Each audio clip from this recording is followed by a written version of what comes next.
welcome back to the final episode of After the Finish Line on our first ever series. I think the last 10 episodes we've done have just flown by. And today we've got somebody from the What the Fartlek team on. We've got Jo, the admin queen. How are you today, Jo? I'm good, thank you, Jack. How are you? Not too bad. Thank you for coming along. I know you love What the Fartlek. You're part of the team, and I know you love Ben because you've known Ben right from the start. And Jo actually introduced me to Ben back in the day. Before I knew who Ben was, I saw pictures of him, and I was a little bit. I've said this to Jo. I don't think Ben knows it, but he will now. I was a bit like, oh, he looks a bit scary. I don't know whether I'll be I good friends remember with him. you saying that, yeah. Yeah, and then Jo introduced me, and we've been good friends ever since. I've only met him once, but it was like meeting my long lost lover boy. We got on like a house on fire. So I thought I'd bring Jo along today to dissect this week's episode. But before we go into chatting about the main man, Rob, myself, and Matt on the show this week chatted about our favourite bit of the podcast this series. What would you say is your favourite bit or your favourite guest? Just pluck a name out. Who did you enjoy? So many. What an amazing series it's been. For me, I'm going to go with your hero, Jack, Nick Butter. I just thought, yeah, he was amazing. The stories that he had to tell, just incredible. That one about was it a leopard or something that was like came Yeah, up? when he got chased. Oh my God, yeah. I just thought he was so amazing, so inspiring, so humble. So yeah, for me, I'm going to say Nick. Yeah, and I think on that, he said on the show that he could go on for ages and ages, and his book goes into it more. And I've been reading his book, and it really does show like what he done. So there was one time where in Jamaica, he couldn't actually go out and run around the streets of Jamaica because there was loads of shootings and stuff the day before. So he actually had to run around the embassy, which meant running past a swimming pool over 300 times, which he said was horrible. So yeah, what a guy. yes, our episode 1 guest, Nick Butter. We started off high. We've ended high in this series. If you want to go back and check it out, then do, because it is incredible. And you can run with him if you catch him. He's up in Scotland at the moment, and then he'll be running down the west side of the UK. So on to the main bit of the show, Jo. Ben, firstly, how did you meet Ben? I guess for Instagram, how did you meet Ben? And tell me a bit about your relationship with him. Oh, Ben, I stalked Ben on Instagram. That's how we got to know each other. So when I first joined Instagram, I decided I wanted to join a running club, and the only one I knew of was Sheffield Striders.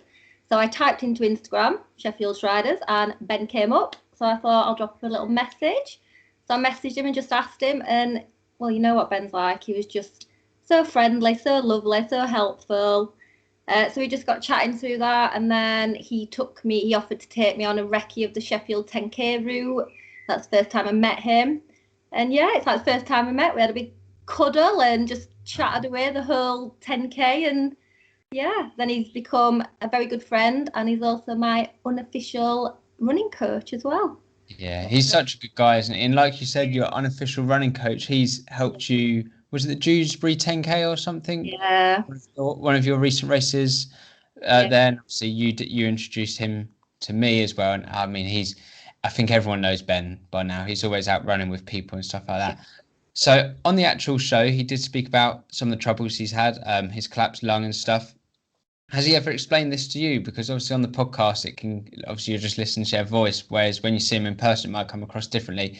Has he explained that to you? And that didn't happen when you knew him, did it? It happened before? No. It was, way before. I think he said 2010 was the first time, and then again in 2017. And I met Ben in 2019. But yeah, he told me the whole story, and it's just unbelievable that he can go from that to the phenomenal runner that he is now. He is testament to hard work and consistency pays off.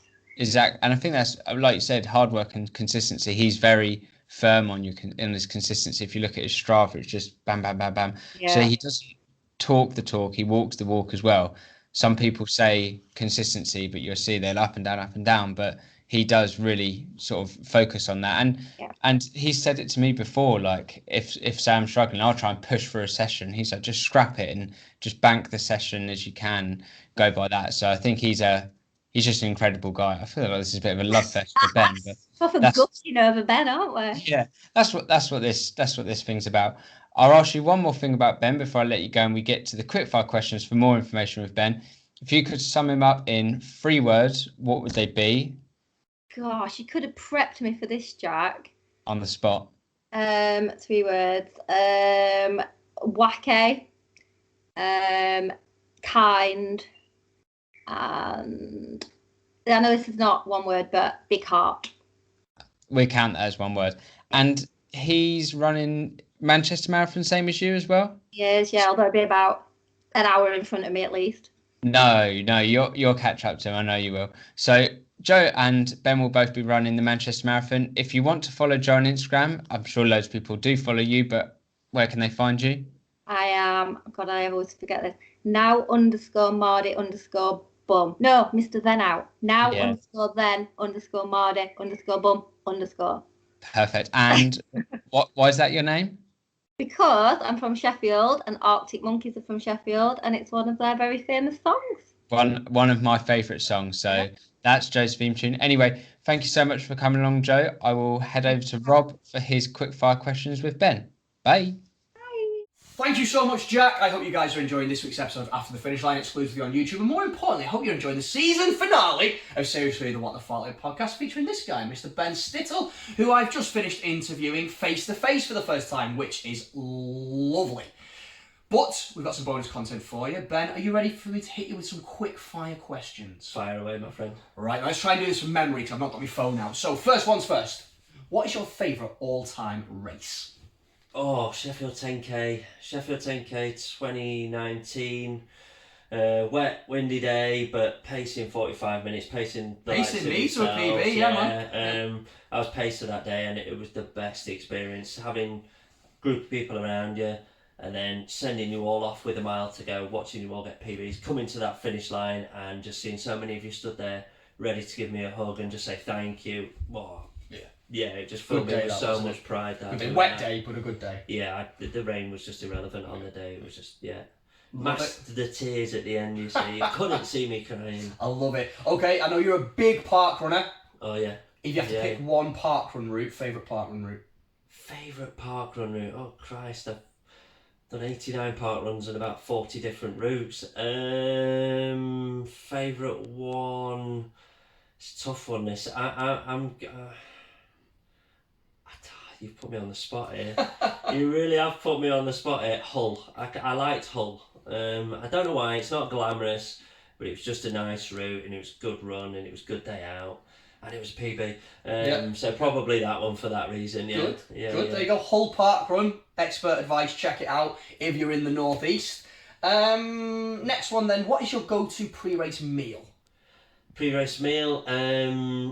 It depends whether I'm at home or I'm away. If I'm away, I take my toaster, I go for bagels with jam on. If I'm at home, it's porridge with blueberries and honey in. Very nice. Yeah. Very nice. Yeah. What's the one piece of running gear that you couldn't live without? My running shoes. Yeah, fair. My running shoes. And you're an on man now, aren't you? Yeah. I'm quite a big fan of the on shoes. Yeah. I do all my basic running in them, but races, Nike Fly Knits. Yeah. Okay. Are you warm weather or cold weather runner? Cold. Well, you said that on the podcast. 100% cold. Yeah. I struggle in the heat. Yeah. Being so pale, I just burn easily. I overheat quickly. So, yeah. Rain, snow, sleet, whatever. I'd rather go out in that. And are you a morning runner or a nighttime runner? Either, absolutely either. I've run pre 5 a.m. in the morning. That's where I first started my running journey, as we said. But I'll run after work every night during the week. So I'll run any time of the day. Just love running. I just love running. Okay. I know you're not a big music person when you're running because you're so sociable, but do you have a pre-race pump-up song, like one that would really get you the blood going, that adrenaline going? Anything by Kings of Leon, really. I don't know why. I'm just a big Kings of Leon fan, and it's not pumpy up kind of thing, but it just kind of relaxes me and calms me down a bit. So whenever I travel or I'm going to a race, I'll always have Kings of Leon on the radio. Good. So, good. And then last question, most important one, and this is definitely putting you on the spot. What would be the one piece of advice you would give to a new or aspiring runner? New or aspiring runner, one piece of advice. Just enjoy it. Don't put too much pressure on yourself. go out, build slowly. Don't try and get too carried away too soon. Don't try and judge yourself too much in the first few months. Every run's going to feel different. Every day is going to feel different. But just know that over time, you will see improvements, and you will find a love for it, and just keep at it. It is life changing in a way, so you'll feel the benefits for it. So yeah, just be consistent, and just take your time, and just don't go chasing too much too soon. I thought you were going to say don't go chasing waterfalls then. That would have been a really good finish. That's a classic song. That's a classic song. My brother, thank you very much. Guys, if you haven't checked out Ben's episode, where have you been? Get on and do it now. I'm going to go back to Jack in a minute, but we are done for Series 3, but we are back on the 1st of July, and we've got a brand new series, we've got a brand new website, and we've got a brand new Make Matt Run Challenge. Summer Showdown, most miles wins. Get on it, get listening. We love you. We'll see you soon. Peace. Back to you, Jack.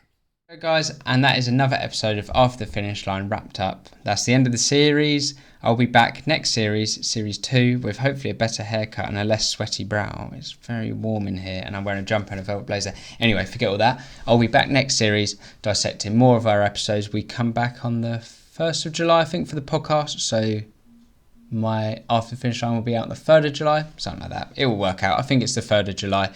Anyway, come back, check that out, and we will be dissecting whatever episode comes up next. I hope you all have a lovely weekend, and I hope you don't miss us too much. If you enjoyed listening to this episode of Our Finish Line, give it a thumbs up, subscribe, press that notification bell. You can go back and check Ben's episode out, and like Joe said, Nick Butter, our episode 1 guest, phenomenal story. Go back and check his out. Absolutely wonderful story. You can read his book. And if you want, you can meet up with him for a run. He's running around the whole of the UK on his Run Britain challenge, doing about 45 miles a day. Insane. Anyway, I will catch you all soon, and I'm going to say goodnight because it's night time here, but you may be watching in the morning, so